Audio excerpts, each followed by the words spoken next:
땡아, 제 마음속 영순이 여러분들 안녕하세요. 랭킹스쿨입니다. K-팝과 드라마, 영화를 통해 시작된 한류 열풍이 K-뷰티, 이제는 K-푸드로까지 이어지며 가까운 아시아권은 물론 영미, 유럽권에서도 뜨거운 반응을 자아내고 있습니다. 김치, 비빔밥, 불고기 등의 전통 한국 음식뿐만 아니라 우리나라 식음료 기업에서 만든 가공식품 또한 반응이 뜨거운데요. 그러나 이미 확실한 해외 시장 확보가 이루어진 상황에서도 정작 판매가 불가능해 안타까움을 자아내는 상품들이 있다고 합니다. 외국에서 인기가 엄청 많아도 정작 팔 수 없는 한국 식품 탑 3는 무엇일까요? 3위, 야쿠르트. 넷플릭스 최대 히트작 내가 사랑했던 모든 남자들에게에서 여주인공 라라진이 가장 좋아하는 음료로 등장했던 야쿠르트. 남자 주인공이 이를 한 입 먹고 난 뒤 너무 맛있다며 감탄을 자아내는 장면이 작품의 성공과 함께 널리 퍼지며 야쿠르트의 미국 내 인기도 급상승 중인데요. 참으로 시의적절하게 지금 딱 수출을 시작하면 좋겠지만 불가능합니다.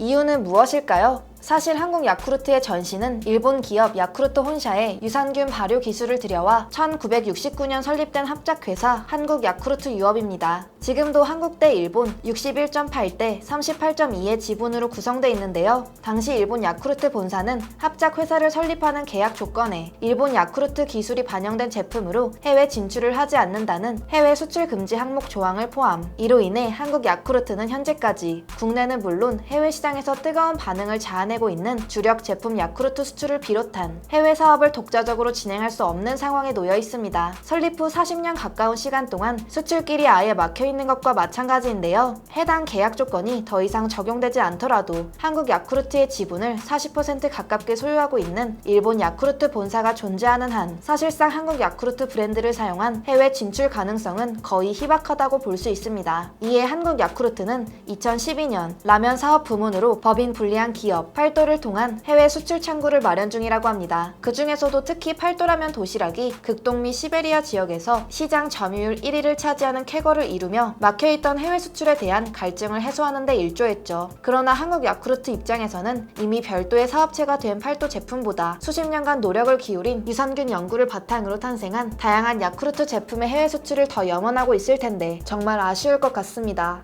2위, 오레오 오즈.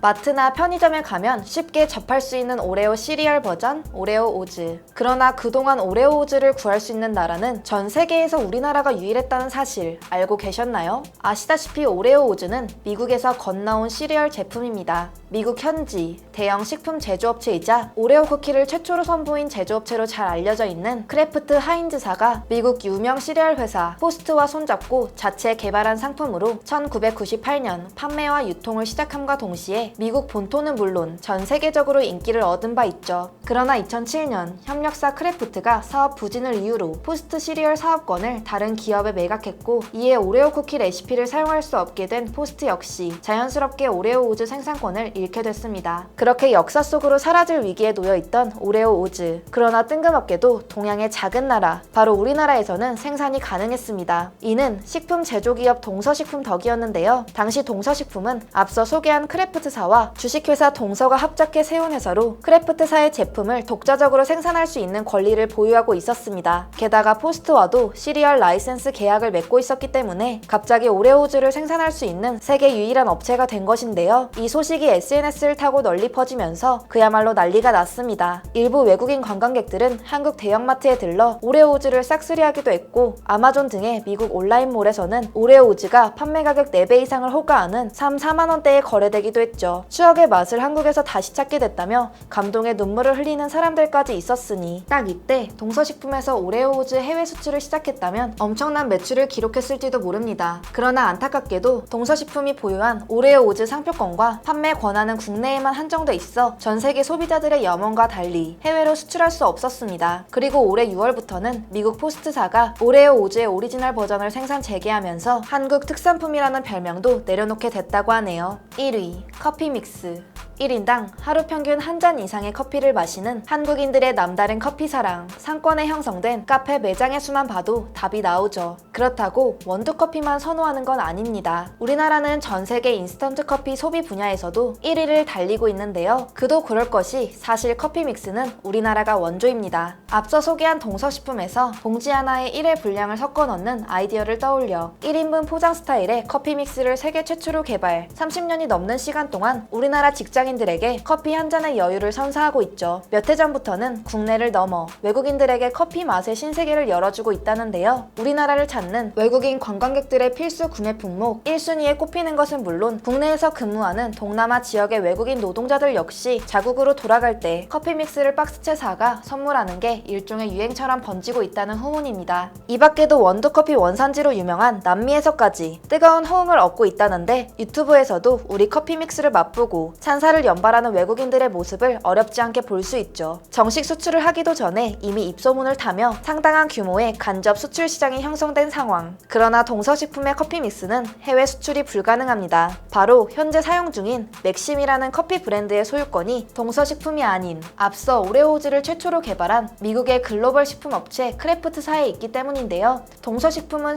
1968년 모기업인 주 동서가 크래프트사와 기술을 제휴해 50대 50으로 투자해 만든 합작회사입니다. 당시 합작 계약 조항에 따라 동서식품은 크래프트사가 보유한 커피 브랜드인 맥심과 맥스웰 하우스를 사용해야 하고 이로 인해 동서식품 마음대로 해외 수출을 진행할 수 없는 것이죠. 국내 커피 믹스 시장 점유율 80%를 차지하고 있는 동서식품 입장에서 더욱 안타까운 점은 최근 국내 커피 믹스 시장이 다소 정체기에 접어든 가운데 한류 인기에 힘입어 오히려 해외 수출 성장세가 지속적으로 증가 추세에 있다는 점입니다. 시장 점유율 10% 내외에 불과한 후발주자 남양 유럽의 경우 한류 영향력이 강한 동남아 국가는 물론 현재 러시아, 폴란드, 싱가포르 그리고 유럽 및 아시아 지역까지 시장 확대를 검토 중이라고 하는데 국내 업계 1위여도 다른 경쟁 업체들이 해외 시장에서 활약하고 있는 모습을 보면 아무래도 속이 쓰릴 수밖에 없을 것 같네요. 자체 기술력과 시장 규모 면에서 해외 유수 식품 기업들과 큰 격차를 보였던 과거와 달리 이제 우리 기업들도 독자 기술을 바탕으로 차별화된 제품을 만들 수 있게 됐습니다. 앞서 소개한 식품들처럼 언제 어떤 계기로 해외 시장에서 반응이 터질지 모르는 만큼 장기적인 안목에서 보다 탄탄한 경쟁력을 갖추기 위해서라도 해외 기업에 종속된 브랜드나 기술 의존도를 최소화할 필요가 있을 것 같습니다. 지금까지 랭킹스쿨이었습니다. 감사합니다.